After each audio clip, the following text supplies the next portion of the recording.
Good evening, good afternoon, good morning, depending on wherever you're watching from. Welcome to another session with the House of Medics on a Sunday evening. Today we have titled our stream Dentistry Explained, and I'm here with the beautiful Chinwe. I'll allow her to introduce herself. Thank you, Emma. Hello, everyone. Good evening. My name is Chinwe Akuonu, and I am a dentist based in London. And I'm very happy to be, your guest tonight here at House of Medics. I look forward to it. Awesome. Thank you so much for coming. And for those of you who don't know me, my name is Emma. I'm a dermatology registrar and one of the co-founders of the House of Medics. So today we're just going to be talking to Dr. Chinwe all about her journey in dentistry so far, and also we're going to answer all those dentistry questions and oral hygiene questions that you may have. So make sure that you're tuned in. Please go ahead and like the stream, hit the like button, and send in your greetings, send in your questions for Dr. Chinwe. She'll answer them live. And I do have a few that have already been submitted on our social media platforms as well. So let's get into it straight away. Let's do it. Before we start, I'm going to start with a little game. Okay. It's called Fact or Cap. Okay. So I've got some statements, and then you can tell us whether it's fact or cap, and then you can obviously explain why it's fact or cap. Yeah, ready? Yes. Okay, so the first one is, you can't see a dentist if you're pregnant. Fact or cap? That's definitely not a fact. Yeah, That's a cap. Okay. Yes, yeah. Why do people say that? I really don't know. I just remember when I was in dental school hearing, when my professors or my teachers would give us lectures, they would say, oh, people believe this. I don't know. Another belief as well I've heard is that when you're pregnant, your teeth fall out, your gums get really bad because the child is absorbing all the calcium. That's what I've heard. Oh, really? Yeah, I haven't heard that one. Because it would be on. So that's definitely not true. I think also something that could sort of bring about that thought could be for the fact that sometimes during checkups we take x-rays. So I feel like sometimes we also have to explain, to expecting moms that during a checkup, if you do need to get x-rays, they're not dangerous. Dental x-rays are not dangerous for, the fetus. Of course, if there's any kind of elective treatment that can be delayed, that's definitely done, of course, obviously after pregnancy. But instead, it's very important that you see your dentist, especially when you're an expecting mom, because, for example, the hormones might just be a little bit unstable, and that can cause you to be more prone to getting even, for example, gum disease, or certain other sort of oral manifestations. So please, it's very important instead to see your your dentist if you're pregnant. Yeah. Okay, so guys, you heard it. If you're pregnant, don't skip the dentist. Do you think maybe it's because they lie flat? Maybe pregnant people.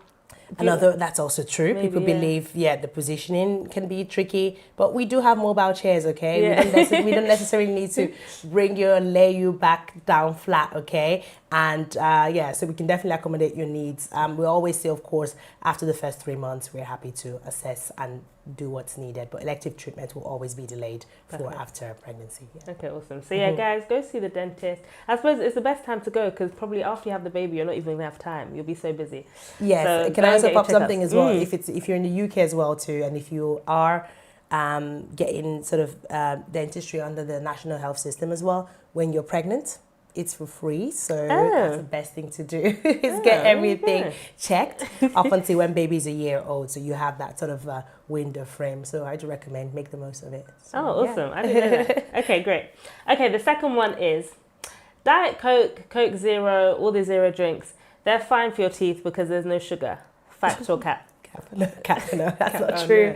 No. That's definitely not true.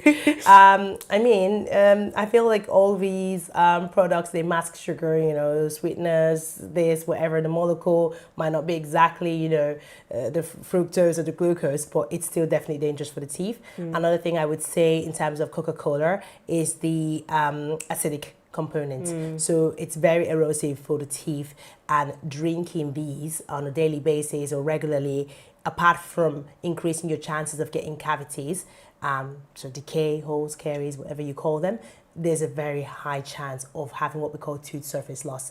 So sometimes we have people coming into the clinic where you notice that their teeth are just thinning out, they're becoming more transparent, more of a yellow appearance.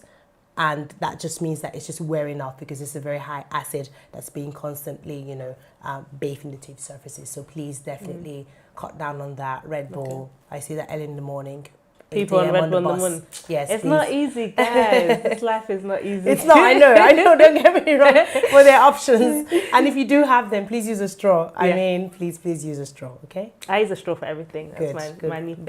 Good woman. Excellent. Okay. Number 3, the fluoride in toothpaste is bad for you. Fact or cap? Cap. Absolutely not true. No. Fluoride is actually your best friend in toothpaste.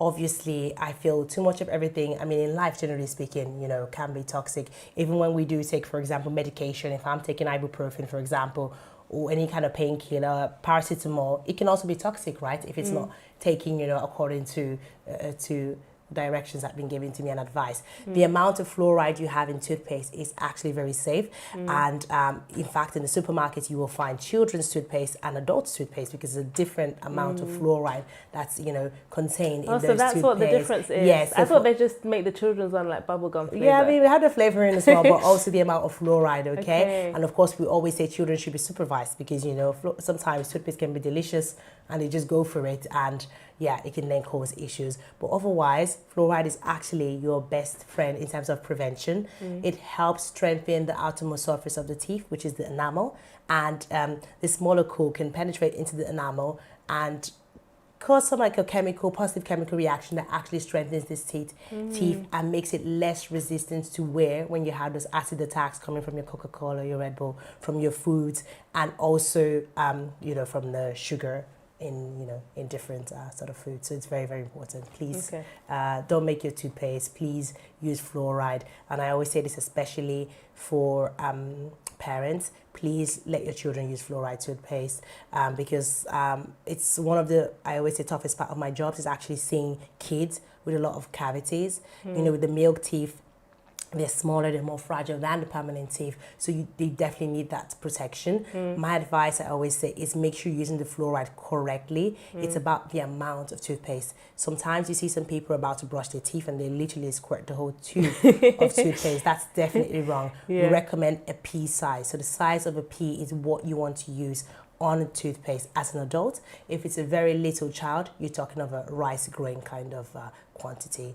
And this always shocks people. We always say, spit, don't rinse. People even find it more shocking. Oh my gosh, my dentist said this to me recently, and I was like, what do you mean? Everyone was like, what? Yeah. Everyone say it's disgusting, to keep that in your mouth. No, if you rinse out the fluoride, then you've just wasted. What's the point of using the fluoride toothpaste? So once you're done brushing, spit, don't rinse. I always recommend you can use a tongue scraper if you feel like you still have a lot of foam or whatever in your mouth. Just use a tongue scraper so that your mouth doesn't necessarily taste like mint, but Even in the morning? Yes. Don't rinse? Don't rinse. I don't know if I can do that. I know, you can work towards it. I'll do my best. Okay, last one. I'm enjoying this game. Me too. Mouthwash is useless. Fact or cap? Okay, useless is a very large. Yes, it's a heavy word. So it's heavy. So I'm in between. So I don't know what to say. If it's about, it's not always necessary. That's what I would say. We do recommend, for example, mouthwash when we've done, for example, let's say gum treatment and we need that extra help. Or, for example, if we have patients or people who do tend to have a high and recurrence and frequency of decay, we then recommend a fluoride, mouthwash to be used at a different time from brushing. That's the important thing, okay? If you're using mouthwash straight after your toothpaste, then it's useless. The amount of fluoride that you have in mouthwash is way less than that in the toothpaste, okay? So if you use your fluoride toothpaste, and then you rinse everything all out with the mouthwash, it's just as good as you rinsing out the toothpaste once you're done. So we always say use it when you don't have your toothbrush. So for example, let's say you go into work, lunchtime, you've had a quick bite, you don't have a toothbrush with you, amazing, you can use a mouthwash. So a different time from brushing, or we have the specific mouthwashes that we prescribe or that we recommend, for example, during gum treatments to just help for the healing of the gums. So that's it. Okay, awesome. Well done. I mean, it's only been 10 minutes. I already learned a lot. Thank you for playing that game. You're welcome. That was really fun. Thank you. Good. Okay, so let's go back. Tell us a bit more about how you ended up becoming a dentist and your journey so far. Just for anyone watching, we have a lot of students as part of the House of Medics.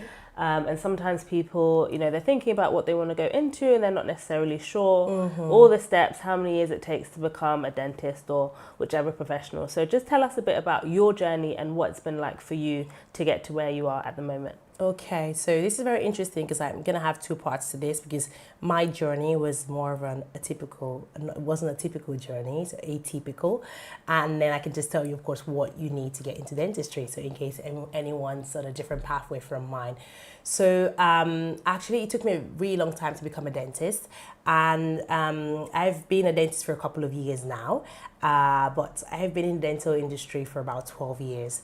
So my story is that when I finished high school, by the way, I am from Italy. So I grew up in Italy. And when I finished, I was 19, I think, done with school. I just didn't feel like I knew what I wanted to do.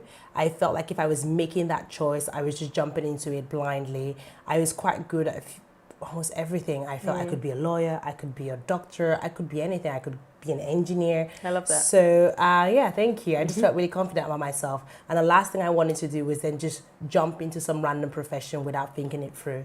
So I remember telling my family, especially my sisters, I said to them, I don't feel comfortable going for like a 5-year course, a main course now. I just want to start something, see if I like it, okay? Think about it, maybe a 3-year course, for example, and then I'll be 22, 23, and I can still go back and then do what I like. But that gives me time to understand who I am and what I like doing. And if I can just interrupt you for a second, that is just, what you said is just so key, because I meet so many young people and they want to have their whole life figured out when they're 18. And I'm just like, how do you even know? You're not even 25% of, a quarter of the way through your life. How are you meant to know everything about yourself? So I just love that you said that so much. You can go back and study something else. You can go back and start again. I just think that what you said was just so powerful. Thank you. Yeah. Thank you. So please don't feel like 18 you have to make that life, changing decision. But yeah. So my sister then said, what would you like to do? I said, I don't know, I'm open. So what she did is she just randomly got like the brochures that they gave you on the open days for universities. We're going through different 3-year courses. And she's like, wait a second, what is this? It read dental hygiene. It's a dental hygiene course. And I said, you know what? I know nothing about teeth. Like, they teach you a lot of things at school. You have a little bit of knowledge of different, spread across different fields. But I was like, I know nothing about teeth. Let me go learn something about teeth. So I was like, I'm going to go for that. Sat for the exams, got in. So my first 6 months as a dental hygienist, the first 6 months are actually merged with dentistry. So we're studying with dental students. So I got to know more about dentistry, what it was like. Many of the students were either children of dentists, or they all had dental practices. So it was a new world for me. And then during this first 6 months of my training, back in Italy, there was this sort of like international collaboration between my university in Brescia and the University of, and King's College London, actually. So King's College London, some reps came from King's College, some professors came to visit the uni. They did a lovely presentation, and that was it. I was sold. I said, just like that. Just like that. I was like, you know what? I really enjoyed my first 6 months of this course. I've spoken to people, who have parents as dentists, the family, that are actually dentists, and it thinks that I think this is what's going to suit my lifestyle. It's all new to me. It was just that fact that I didn't know, and I just wanted to know. So I just went with that, and I said, well, you know what? I'm going to move to London. I'm going to study dentistry. You're so brave. Then I didn't know how brave I needed to be, but I just said, I'm going to go with the flow.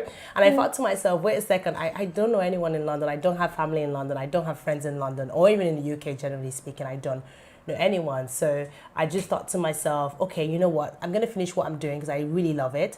But at least I will have, some kind of way to support myself if I move to the UK. So I finished my 3-year course. Time flies by quickly. And then I decided to work a couple of years to save money to come to study in the UK. By the way, something that was very interesting is when I decided to study dentistry, back in the days when the fees were still in the 3,000 pounds. Yeah. And then by the time I was done, it was 9,000 pounds. Yeah. I was I just about escaped that 9,000 Oh, pounds. lucky you. Yeah. But yeah, that didn't put me off. I was like, I'm still going to go. But it just meant I had to stay back and work, a few more years to be able to save a bit more before I moved. And then during those years, I was working as a hygienist. I wanted to see more of dentistry, so I put myself out there and also started doing dental nursing. So I'd go into the practice 3 days a week. I would work as a hygienist, and then the other couple of days I would work as a nurse because I wanted to know what dentistry entailed. I wanted to see all those procedures, make sense of it, endodontics, periodontics. You hear all these names, like what does that mean? Yeah. People don't realize that dentistry has so much to it. Everyone just think it's looking at teeth all day long, and it's not. So anyways, I shadowed this dentist for a couple of years, working, saving. I then applied to dentistry at King's. I got in, and then I moved to the UK. And I did 5 years of dentistry, and yeah, here I am. I finished a couple of years ago, and yeah, happy. How amazing. I can tell the way that you smile when you speak about dentistry. I can tell you love your job. What do you love about it? I love a lot of things about my job. So first of all, I love the fact I'm a very sociable person. I love the interaction that my job gives me. I feel everyone with their jobs, some people don't like, face-to-face kind of jobs where they have to interact. They might prefer staying behind the screen. I hate anything computer related, staying behind the screen. I love socializing with people. And I love the fact that because I'm very friendly, I can sort of educate people, drop some, pearls. Yeah, you're very good at that. I get that already. And people just trust you, and even when people come in not trusting you, it's just amazing when they leave to say, oh my gosh, I didn't know that, and see how they change for the better. That's one of the best things of my job is helping people out. Yeah. So not just clinically in terms of what I do, but also in terms of the oral health education and people actually learning. I also love the fact that sometimes people come in really scared to see the dentist, and by the time they leave, they're really happy. So I really love that. And then last but not least, of course, the clinical part of my job, I love it. It's taking people out of pain. It's fixing what's broken. It's trying to prevent that happening. And then lately also, with a lot of things changing, also in dentistry, a lot of technology has come in. I love the cosmetic part of dentistry. So building up smiles, creating smiles. I really love that. So, amazing. Yeah. So guys, but if you're watching, if you have any questions for Dr. Chinwe, make sure you send them in, because on the second half of the show, she's going to be answering all your questions. So make sure you send them in. We'll make sure that they all get answered. You can send it in either straight to the YouTube channel or via our Instagram. But actually YouTube is better because then she can see them for herself. Okay. Yeah. So tell me, you said all the positives. Now, of course, we have to be unbiased on this show. We have to give everybody the real. Yes. What are the parts of your job that you don't like? Yeah, so the same way I like dealing with people, that could also be, as a double-edged sword kind of thing. Yes, exactly. You're dealing with people, unpredictable as well. So sometimes it's very difficult sort of getting the idea across, explaining to people, what the diagnosis is, how you have to go about it. But the thing is, the more experience you get in this job and the better your communication skills, you actually get above that hurdle. So it actually becomes easier the more you do that. Also, you are working with a team of people, so being able to organize everything in such a way that it flows is just a lot of levels and steps involved. Currently, as a dentist in the UK, I feel that one of the challenges, the toughest parts of the job as well too, is possibly sort of managing the demand of work that we have, especially if you talk about the NHS part of dentistry, compared to, the workforce that's available to actually handle that. So that can be really tough. It can be really stressful. The kind of contract that we have is a bit of a challenging contract that we're trying to hopefully, get changed for the better. So, for example, I was saying if someone comes to see me, a patient comes to see me for a filling or needs a filling, a cavity needs to be filled. whether it's a cavity I need to fill one, or if it's 10,000 cavities, you get paid the same. So it's a lot of so how does that work? Because I think this is something that the public won't understand. Yeah. Like this whole, because even, you know, you hear people complaining, oh, I can't get an NHS dentist. Like, yes. what's going on in the land of dentistry? So a lot is going on, and I feel a lot has been going on also before I joined the workforce. I mean, first of all, I think it goes back mainly to maybe Brexit. I can go far back as that, because that's when I moved to the UK, was 2016. And because of Brexit, a lot of people left, you know, not just in dentistry, generally in terms of different professions, meaning that we still had a very high amount of, you know, demand in terms of work, but less of a workforce to deal with that. In addition to that, COVID happened, you know. You can imagine with COVID, trying to, I mean, we were all stuck for like 3 months. So dental practices were closed for 3 months. And you were reading about people putting out their teeth, all kinds of horrible things happening. Then when we started, we were working at a very slow pace. You know, we couldn't see the normal amount of patients that we would see on a daily basis. It would just be a couple of people, emergencies. So that really slowed down everything. And people ended up even having more issues, because if you're not seeing your dentist regularly, what can be repaired easily is then more complicated, means more sessions required, you know, more materials, more of everything, more time, more money. So in addition to the whole Brexit situation, then COVID happened. And then this contract we're talking about, which is a contract that we feel definitely needs to be improved. All of that put together has just made it so difficult. Many practices, dental practices, are not accepting NHS patients because they can't deal with the load. So they've just sort of closed the diary saying, we're going to deal and manage with the ones we have, but we can't take on new patients. So it's a very tricky situation, but hopefully, I don't know, we'll see what the future holds. So despite all that, would you recommend that a student goes into dentistry? When I was going to study medicine, my mum was like, don't do medicine, become a dentist. Yeah, she was like, she had a friend at work, and she was like, my friend's daughter's a dentist, and her work-life balance is excellent, and she seems very happy, and she's making money. And I was just stubborn. I was like, no, I'm going to be a doctor. But I definitely do see the positive sides, and I see the you know, the advantages of being a dentist. So I think if we've got any students watching, what would you say to them if they're thinking about going into dentistry? Absolutely go for it. I mean, but as I said, this might be a biased point of view, because I know what I do, because I know enough. Something that's actually very true, and you did mention, is that though, you know, people complete the whole studies in 5 years, you know, to become a dentist, they do want to change too. So I am aware that, you know, not everyone enjoys dentistry. It can be extremely stressful because of, as I said, the kind of contracts, having to deliver a certain amount of units of dental activities, dealing with people. It can be difficult. So I'm aware that, you know, also within dentistry, it's not just all roses. Like we've had, I don't know if you know about this statistic figure, that I think there's a lot of suicides within dentistry. No, I think I it's the second that. or the first profession in terms of like having suicides. Why? It's actually because of the stress levels. Wow. That's the thing. So you have to be able to find your balance. But as I've said, I do strongly still recommend to go into dentistry if it's what you are passionate about. But that's a general advice, and I would never recommend you do dentistry because your mom's telling you to do dentistry, or your dad's telling you to do that, or your friend. You want to do it because that's what you want to do.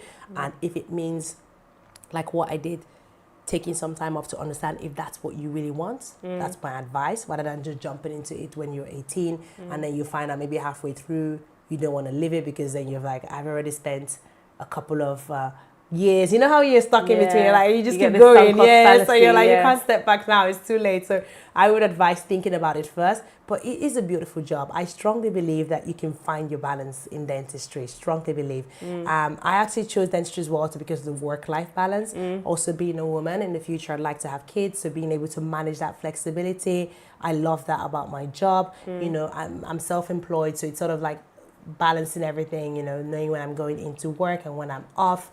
I love that about the job. But at the same time, it still has its, as I said, it's pitfalls. But generally speaking, I would still definitely recommend it as a good profession. It's just you finding what works for you and finding your balance. And I think I found that, for example, I don't work full time. I work 4 days a week. Amazing. You know, finding that I do tend to take a lot of breaks during the year, because when I started off initially, I was so stressed. Oh my gosh. And after 6 months, I took a step back and I said, no, I can't do this. Like, honestly, I chose the job because I wanted that flexibility. I I found my balance. I spoke to my manager, the principal of the practice, and we found like this sort of agreement where I know what I'm able to deliver, I'm delivering it well, my patients are happy, and I know that every, for example, 6 to 8 weeks I take a break. So for example, this year I've traveled a lot, so I'm happy that I'm able to where have you been? Lots of places this year. Tell us top three. Okay, so in February I went to Antigua and Barbuda. It was amazing. And in May I was in Indonesia. Wow. And now towards the end of the year we have a big one coming up as well towards like Hong Kong. Oh wow. Yeah. So yeah, I'm looking forward to that. I love that. I think what you said is so important, that you have to know for yourself. Yes. If I need to take a break every 6 to 8 weeks, then that's what I'm going to do. Exactly. And I think that a lot of people deny themselves of that. Thank you. They don't want to know, how they operate, and they just think, oh no, person X can work 3 months without a break, so should I. But everyone is different. Everyone's different. Yeah. Someone might actually go 12 weeks and be fine, It's up to you. It's just what I would say is once you get into dentistry is understand what works for you and go that way. And I think the job gives you that flexibility. So why not? You can make it work for you. Definitely. Yeah. Love that. I love that. And I think another question that I think might be helpful for any students watching is, you've obviously got both sides of experience. So you've been a dental nurse, a hygienist, and you've been a dentist. Yes. Because the question I often get is, should I become a doctor or should I become a physician associate? And I get this question all the time, and I'm like, I don't know. It depends on what you want to do. But you've actually experienced both sides. What would you say if you're trying to help someone weigh it up? What would you say to them? Yeah, I get this question all the time. Should I be a hygienist therapist or should I be a dentist? Or people ask me, why did you go ahead and become a dentist? But then when they hear the whole story, they actually realize that I actually wanted to be a dentist from the beginning. But it's just like once I understood that's what I liked, of course, obviously. But then I had to go through that journey to get to where I was, and I've always been someone in my life that believes in taking things one step at a time, just to make sure you like, rather than just jumping into it. So that worked for me. Actually, I have to say, when I was a hygienist, I loved it. But then I speak to hygienists and they don't love it, so I don't know what to say. It's literally like some people love it and some people don't. I truly enjoyed every day I was a hygienist. Even sometimes some of my patients I used to see as a hygienist, they refuse to see other dentists. So I find myself once in a while having to do it, even if, now I'm a dentist and I don't normally tend to do that. But I made some exceptions for some specific lovely patients. I love hygiene and therapy. And for me, what I would say is if you're looking for something, a brief sort of like course, that's what you can go for. And believe me, you can get a lovely work-life balance from being a hygienist therapist. I think it's the goal. If you like studying, you want more. Because for me, choosing to be a dentist is that whole, I just loved knowing more, I wanted to understand, and that's what actually made me to go ahead. If I were actually happy with okay, this is what I know, I'm really happy with that, I would have stayed a hygienist, okay? And there's absolutely nothing wrong with that. I even tend to encourage people to become hygienists, and being honestly, hygienist therapists, first because I found my path, not because it's what I've done myself, because I always say that if you want to progress, then you can carry on. I actually found my journey has given me a lot of advantages, So I went into uni with a lot of confidence, I was seeing patients on the side. I would go to uni if I had half days, attend my lectures, pop in, see my patients. So I got that sort of gradual, introduction into dentistry. So nothing was actually too difficult for me, rather than just being thrown, the deep end. And one day you're 18 years old, and the other day it's like you have to start dealing with it. But I got that gradually, from nursing, from being a therapist. So I got that sweet kind of, soft introduction into that. And then I just had that confidence that was lacking, And it's normal because you go through that phase, When I was a hygienist first, to when I finished my 3-year course, I didn't have the confidence that I had, after being a dentist. And then also the experience, I was able to see a lot of things as a nurse. For example, when you see a procedure done so many times, you take it so many times, when you got to do it, it's nothing. You haven't seen it before, you're shaking, you're like, that's so true. So for me, you know how the Americans do, they do the pre-med, right? So every kind of course, you have to do some kind of pre-med course before you go into dentistry and medicine.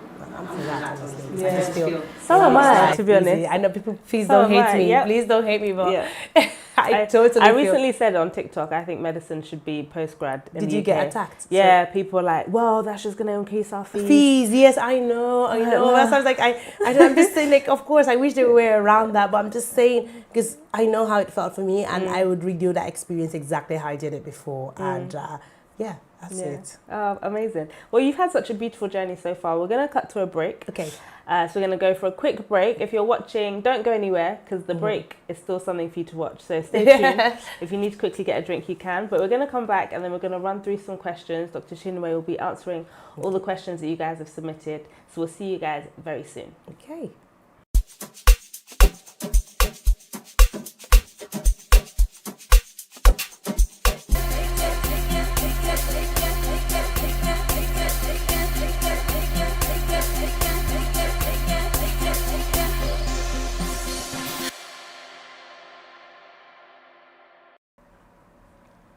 Excellent. Hi everyone, we're back. Hope you enjoyed that video. That's a little snippet of our summer ball. That was a masquerade party that we had and it was lit. If you missed out, don't miss out next time. Make sure you're at the next one, which will be in December. We should be having a winter ball and the details for that should be out soon actually. But okay, so I'm going to run through questions that we've had submitted online. Let's just get straight into it. The first one is, it's from someone, her at is It's Bissy. BISIEE. Question is, do you have advice for a year 11 student on career path into dentistry and other science/health studies? So, we've already spoken quite a bit about this, but I guess specifically this is a year 11 student, so they're quite young, they're probably 15. Exactly. Just doing their GCSEs. Do you have any particular advice for them? So, of course, if at this age you're already thinking going to the sciences, you're choosing, of course, the subjects that are relevant to that. And then what I would say is very relevant if you're thinking of going to dentistry, that's very, very important, is sort of that knowledge and experience about what dentistry entails before you get in. So it's like a kind of work experience or observation experience, and lately that's a box you want to tick, before you start applying to dentistry or while you're applying to dentistry. If you do have any family members or friends, that are dentists, please pop in, ask them, of course, if you can observe, if that's possible. Because that will also make you understand if you actually love the job or if you don't. You know, you might actually go in, it might not be what you were thinking. And that then gives you an opportunity to go maybe towards other sciences or whatever, other professions. That's a good way. And I would say start thinking about that. I've had a few students reach out to me, but very late onwards. So for me, this is the exact time. So you can slowly digest it, okay?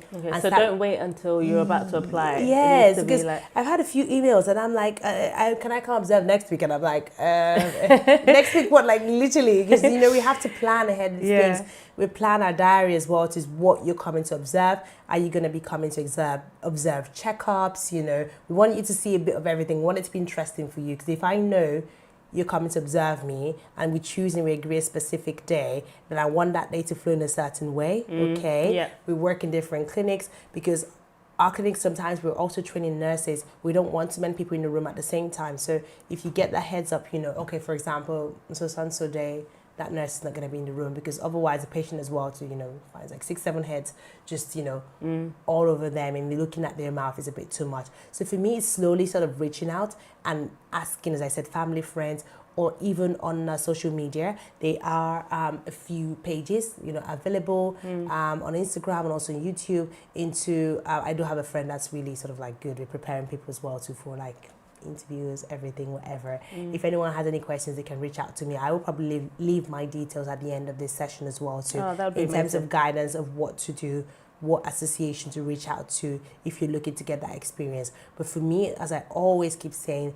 it's because they're very young, you're 15. And some people know it though. I'm not saying there's anything wrong. Some people know what they want to do from the day they were born, and I admire that. That was not me. But if you do, that's fine. That's really lovely. I would say the next stage is start observing. Go in, experience it, see if you like it. Once you get that confirmation, as I've said, then you can take it from there. Also, when you do your personal statement, it's very important to see that you've had that experience. I remember when we were doing the interviews as well too for the students, it was very important. We wanted to know if they actually knew the ups and downs of dentistry. So yeah, that would be my advice for year 11 students. Amazing. And that's exactly what I say when people ask me. I'm like, work experience is so key. How on earth are you going to know? And I think like you touched on earlier, some people are doing stuff because their family members want them to do it. Yeah. So you have to go and get that first-hand experience. Yes, exactly. That was really excellent advice. Awesome. Okay, someone asked, how do I know what to look for when choosing my cosmetic dentist? Okay. Good. That's a very good question. Yes, so we're choosing a cosmetic dentist. I mean, there's so many of us now out there. What I would say is if you are, that's the thing is that with social media, we do tend to put our work out there. If you see a cosmetics dentist work that you like out there, for example, it could be on Instagram, portfolio that's put there on Instagram, it's easier for you to see. You know what you like. You look at the work. If you like it, then yes, I would say it's worth reaching out, to that cosmetic dentist and then going in for a consultation, having a discussion with the dentist. And you always, you're human beings, we always feel the vibes, of someone. So you can tell when it's genuine or not. But the thing is that not all dentists are on social media. That's the thing as well too. And there are very amazing cosmetic dentists that don't necessarily put all their work out there. Also, your general dentist, most of the time I would say most dental practices now offer cosmetic work. So you could ask your own dentist that you trust. So for example, you mentioned, I think you were saying when we were having a chat earlier, you used to go to your childhood dentist, and probably you do that because you trust them, So you could ask them for their opinion. They might also be offering that work. That's the thing. People don't realize now that most general dentists are now beginning to offer cosmetic work. You want to go to someone that you trust, or of course, if they're not into that kind of work, they definitely know a colleague that they know that they trust and they can reach out to. But otherwise, as I said, on social media, it's actually quite easy. But the thing is, social media, I know sometimes some people say not all what you see is true, you can't be able to tell. But as I've said, you need to go in for a consultation, ask. I feel like word of mouth is also the best thing as well. So for example, if you see some cosmetic work that you like that has been done maybe on your friend or family member or so, and you ask, who did this for you, they can tell you, then you can definitely, of course, go visit that dentist. That's the way you can go about it. But social media is a good one because I feel loads of dentists are now beginning to put their work out there so you can see what they're good at. And even when you go for the consultation, you can ask them to show you even more, more of their work. And then, that's it. Yeah. Just off the back of that, what's your favorite procedure to do? And the thing is, oh my gosh, that's a big one. I love the job, so you love everything. I just don't go, because that's the thing. Even with specializing, for example, I'm not going to specialize in one thing because I can't see myself just doing one thing. Currently, just to answer your question, what I'm actually into now that I really, really like, I love being a general dentist, I love doing root canal treatments, all those bits and bobs. But lately, I would say I'm focusing more on aesthetic dentistry. So in fact, I'm starting postgraduate diploma training. It's going to last a year, starting next week, just to focus on all those things like, the veneers, the crowns. I love aligning tapes, Invisalign, it must be so rewarding when you change someone's smile. It is. Yeah. It's life-changing. Yeah. It's life-changing. That's a good side of the job. But at the same time, I've not forgotten the basics. Like, I do love all that cosmetic part of dentistry, but I also love the nitty and gritty. I love extractions. Sorry, I don't mean I pull people's teeth. I'm just like, if you need to have an extraction, like even a surgical extraction, I love doing that. Yeah. Wow. Yes. Okay, that's gory. Yes. But I like surgery, so what can I say? So you get me. Yeah.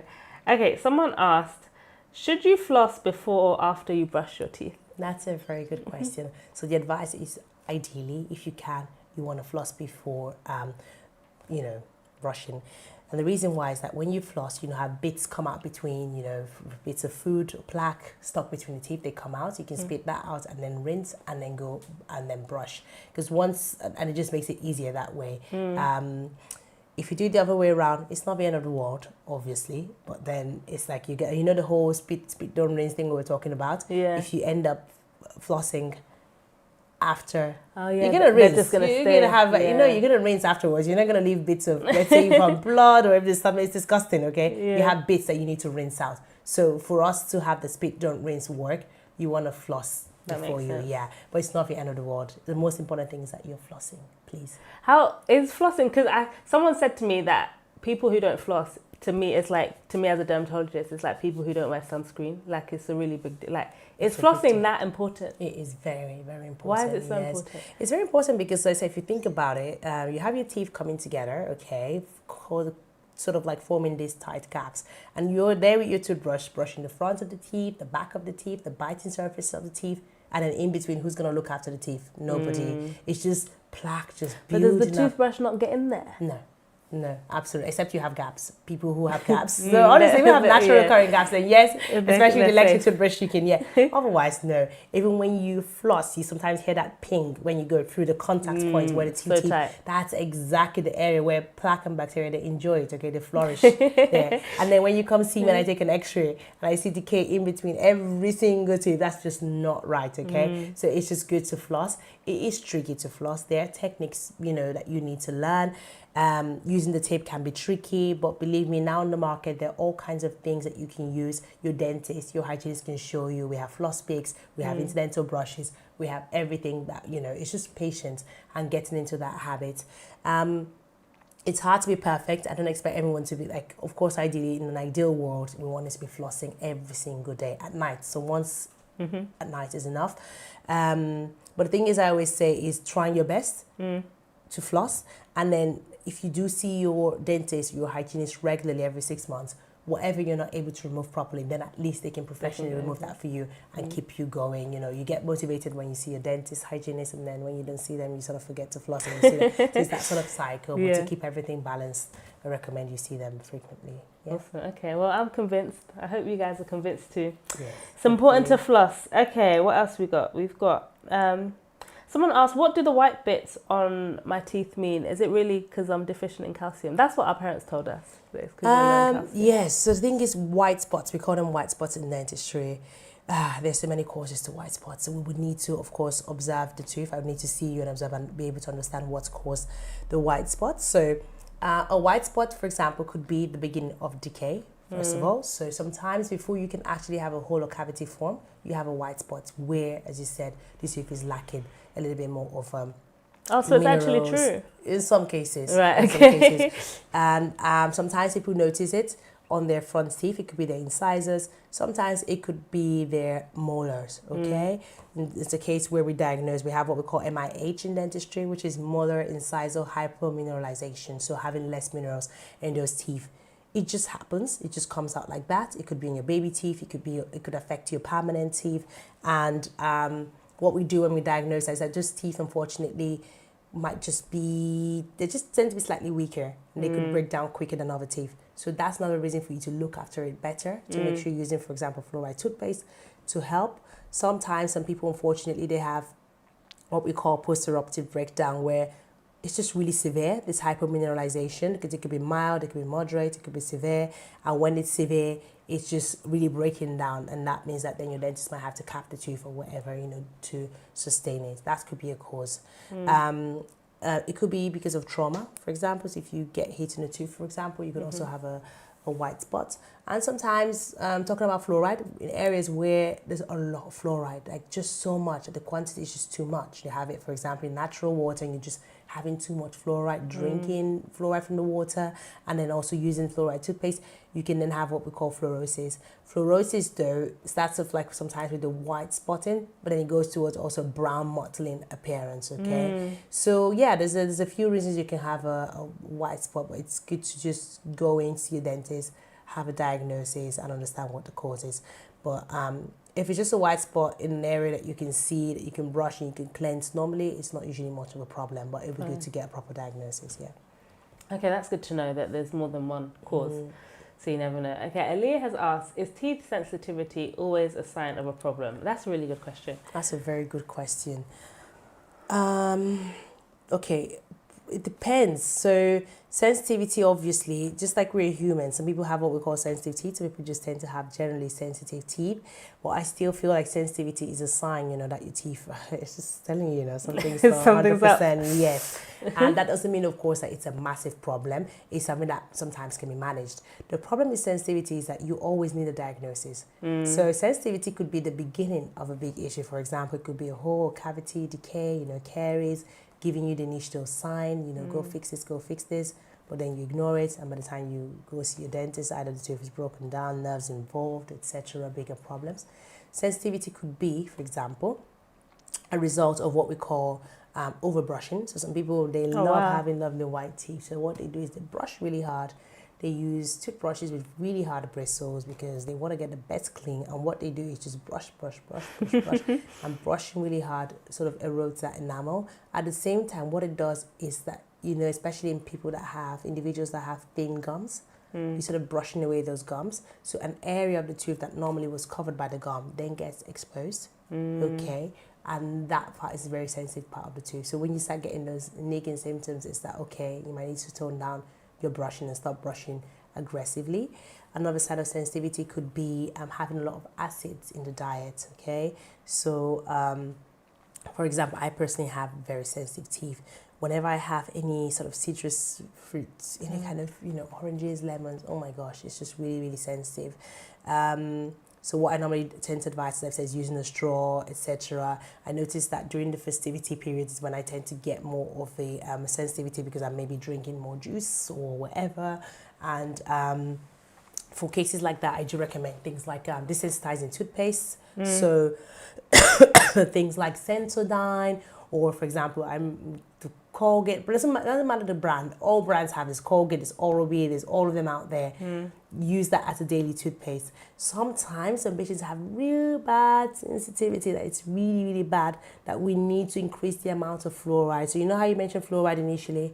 It's not just strengthening the enamel, it also helps with sensitivity. Okay. So when we do have patients that have a lot of sensitivity, we then prescribe very, very high fluoride toothpaste that needs to be prescribed. Okay, so something that you can just buy in any supermarkets or so, and that really helps. So please always address sensitivity. It could be not a big deal, nothing massive. It might just take a few adjustments in terms of lifestyle, as I've mentioned, either brushing and using softer bristles, which is what I definitely recommend. I am against hard bristles. The smoker's toothbrush cancelled. Never, ever cancelled. Our African parents, they love that. Oh, love it. In Africa too. I remember, my mom, I had access to smoker's toothbrush, and I think when she wasn't, like, she'd buy a few, I could just use that, and I think that's when I actually got receding gums. Oh no. And that's why I had the sensitivity now, but now you should see me. I don't just use soft, I use ultra soft. Really? Yes, that's the secret. And then, as I've said, cutting down on those acidic intakes. So if you're having, as I've said, the whole Coke situation, Red Bull, please try and avoid, but use a straw if you can, and you'll notice how the sensitivity will reduce, and then use a desensitizing toothpaste. But then, as I've said, if that sensitivity is a sign of decay or cavity, you need to, that's to say, see your dentist. They can let you know if it's nothing to be worried about and how to manage it, or if it's something to be worried about that requires treatment. So yes, please always address sensitivity. Awesome. Yeah. Okay. Thank you for that really great question. I had another question from Aliyah. She said, you mentioned a lot of cosmetics. Do you think this will be the main role of dentists in the future? I actually think it will. Really? Yeah, it will, because we're hoping that, because I think the main problem now is mainly prevention, I'm going to be honest. We're struggling to implement prevention, and if we don't understand that once prevention is implemented, it will be a perfect world. I know a perfect world doesn't exist. So there'll always be treatment needed, but I feel at least you can see with social media, people have access to information. We're busting these myths that are no longer true. People understand what it takes actually to look after your teeth. Because if you think about it, I always tell this to parents when they bring in their kids, and I'm so impressed when I see they brush really well. They follow instructions, they're really good with their diet. I always say that, I was like, listen, you come see me either once every year, every 6 months. There's nothing to worry about. It's always you have a look, it's looking good, when I polish the teeth or whatever. So what else is left? It's like, I would like to straighten my teeth, or, I want them to look whiter when they're older, obviously. Instead, if someone's not looking after their teeth, and the idea of prevention is not sort of like, diffused within the community, it's always trying to fix something that's broken, trying to fix something that's broken. So for example, I've never had a filling done before. So for me, what would I be thinking about? Whitening my teeth, or straightening my teeth. That's usually the next step. But when you have to, first of all, you want to get out of pain, you want to fix it, you want to be able to chew. So those are the main issues, okay? Yeah. My patients that require and seek cosmetic treatment, they're usually stable. And even us as dentists, we don't do that kind of treatment except you're stable, okay? You have stable gums, stable teeth, stable foundation. Then you can start thinking about aligning your teeth for cosmetic work, etc. So I'm being positive. I do genuinely think that's the future we're going towards. And I hope it is, because for me, if that is it, that means it's because we've established prevention, okay? And then once in a while, of course, some people, as I said, might have just naturally weak teeth. They might need to come in to get things, fixed, etc. But just if everyone, sort of followed up with the advice we gave, it would just be, the beautiful part of dentistry. Yeah, I love that people, because like in a lot of specialties, it's like if everyone does the right thing, then they'll be out of a job. But it's actually that, no, once everyone does the right thing, you can concentrate on a different aspect, which will be even more life is fulfilling more and beautiful, rewarding. more for everyone, Yeah, not just for me, for you so too as well. Because you want to go to the dentist, you don't want to get local anesthesia to start getting root canal treatment. But you want to walk up with a lovely smile. Is that correct, right? Everyone looking at that your smile is beautiful, your teeth look amazing. So it's a win-win for everyone. That's so nice. I've never heard anyone think of it like that. That's how I think about it. I hope. We'll see. Okay, we have a question from Tyrell. He says, what is tooth enamel remineralization, and why is it important for dental health? Yes. So tooth enamel remineralization is basically explained in the terminology he's used there, and it's remineralizing the tooth. So teeth, of course, they contain minerals, and as we mentioned when you talked about the white spots, so it's possible that these minerals, are being lost, okay, especially when you have decay. So if you have something erosive, or you have bacteria and bugs dissolving, the tooth surface, you're losing those minerals, okay? And for example, a hole is being bored into the tooth. So we like to remineralize that, okay? So I'm going to be more very into the technique side. I'm going to try and keep it simple. So for example, I love how whoever asked this question is it's very specific. I love that. Yeah. Okay. So when you have a tooth has different layers to it, okay? The outermost layer is the enamel. That's the white part of the tooth that you can see, okay? The enamel is really hard. Its job is to protect the inner layer, which is the dentin, and then the nerve, okay? So the enamel is made of minerals. Actually, enamel is even stronger than bone, technically, because as I said, you're chewing, all the attacks that can possibly happen is going in your mouth. So it needs to be really, really strong. And it's made up of minerals. So as I've said, either because you're having too much acids in your diet and that the poor enamel is suffering and losing minerals, or because you're not brushing properly, there's a lot of sugar deposit, just sugar deposits on the teeth, bugs and bacteria are just sort of eating and munching all of that and then releasing acids and causing the decay. So when that happens, when your dentist, for example, this is what I do whenever I take x-rays, I love to explain that to my patients, is we have a look at the x-ray, okay?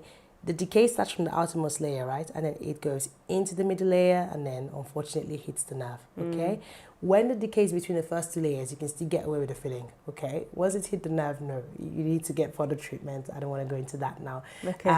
So when you look at an x-ray, if you see that the loss of minerals, you will see as a dark area, is just within the first layer, okay, within the enamel,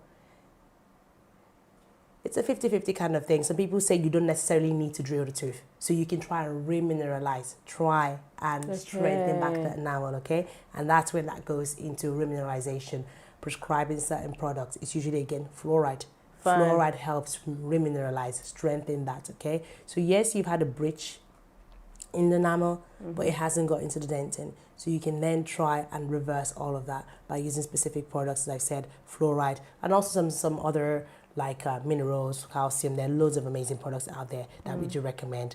And as I'm saying, flossing, brushing, all of that, that can then tend to stabilize everything. And if you keep that stable, that's fine. Your dentist keeps checking that and you'll see that not all the time. It can actually stay within the enamel and you might not have any further breakdown. So it's a very important concept. It's sort of flushing those minerals back into the first layer of the tooth to prevent the decay from going deeper. Amazing. So, okay, very clever. Tyrell, I hope that answers your question. It's a very specific question. Very. Let me see if I had anything else from Instagram. Yeah, someone said, what is your opinion on the UV light whitening and the purple stuff whitening? Okay. You see it all over social media, the purple liquidy thing. Yeah, so big question. Thing is, I wouldn't, because it depends. I would say it's the content, okay? I don't know what's in the purple thing. That big reviews. That's the thing. I can only tell you what's safe to be used for whitening, okay? And as a dentist, I'm not aware of any purple sort of like, liquid or whatever that we use, that's actually, it can be different colors. Don't get me wrong. When you make these gels, different companies might have different colors as well too. But online, there's a lot going on. Just to let you know, normally the light is something that sometimes is required even with professional whitening, depending if you're getting a same day whitening or if you're getting a home whitening, okay? So the UV light, what it does is that it just hastens the procedure, it quickens it. So if you're getting, so for example, if someone's getting married, I don't know, next week or so, or tomorrow even, or in a couple of days time, I didn't have that time to see the dentist, wants the results straight away, you can have like the same day whitening, but you would then need that kind of light to sort of hasten the procedure so you can have the whitening straight done and have the results straight away, okay? Then we have what we call home whitening. Home whitening is when you go see your dentist, we take mold impressions of your teeth, scan your teeth, make specific upper and lower, trays for you, provide you with the gel, show you how to use it, explain to you, and you then do that whitening over a course of 2-3 weeks. That's the best way to whiten your teeth. That's what I had. Yes, shout out Dr. Dapper. Dr. Dapper's amazing, by the way. So yeah, and you then get to where you need to be in terms of that whitening. So you wouldn't need the UV. You didn't have to use the UV light from what you remember when you did your whitening. But let's say it was an emergency, you needed your teeth whitened straight away and you were going to get it done in the practice, then they would have used that on you. Okay. But as I've said, online, no offense, I have no idea what these products are. Just to let you know, you want to make sure that these gels that you're using are actually safe, okay? Normally in dentistry we use peroxides to whiten the teeth. It could be carbamide peroxide or hydrogen peroxide, and they need to be within certain percentages, okay, to be safe.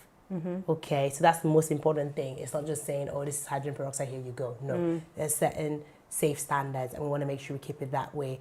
I have no idea what these ones contain, so that's what you want to look at. And I always say, get it from a dentist. I don't trust the ones I see online because I said only dental professionals have access to these gels I'm telling you about in the right percentage. So you if have you to tell ask me where they got it from. Thank you. If you came to tell me, I got my whitening gel and it's not from a dentist, from, I don't know, a beautician or whatever, I already know 100% that it's not. It's not definitely the right percentage or whatever. Then I need to figure out even as well, make sure that that's not something dangerous for you because I have no idea what it contains. So, the purple stuff is just too vague. But as I said, in terms of purple stuff, we don't normally use purple stuff to whiten your teeth. So my advice, if you truly want to whiten your teeth, please see a dental professional, go for a consultation, have a chat, see what it entails, see how much it costs you, but do it the safe way because then sometimes damage is irreversible. You only get one set of teeth, your adult teeth, once you lose that, that's it. So, and I always say there's nothing better than having your own teeth. Yeah. I know a lot of technology has come in now. We have implants, we have everything, but nothing better than your own natural teeth. So Amazing. yeah. Amazing. Well, I'm going to round up. It's actually been an hour and it feels like it's only been 5 minutes. Okay. So thank you so much, Dr. You're Chinwe, welcome. for Thank coming. you. I really enjoyed this conversation and I'm glad you did. I learned a lot, so I hope that everyone online learned a lot as well.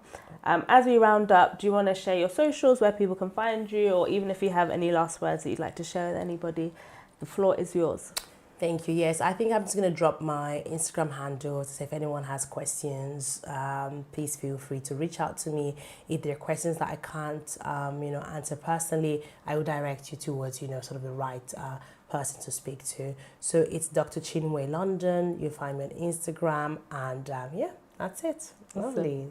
I'm glad Thank you so much. You're welcome. Been amazing. Thank you for having me.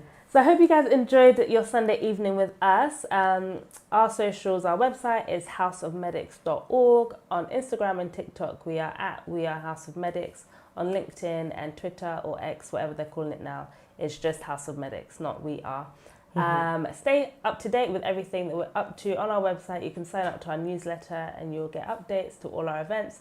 The next event we have coming up is a Skin of Colour dermatology morning. So that's me and my friends. We're going to be having a few lectures and talks about skin of colour and dermatology and hair care in honour of Black History Month. So it's going to be amazing. That's the 21st of October on Oxford Street.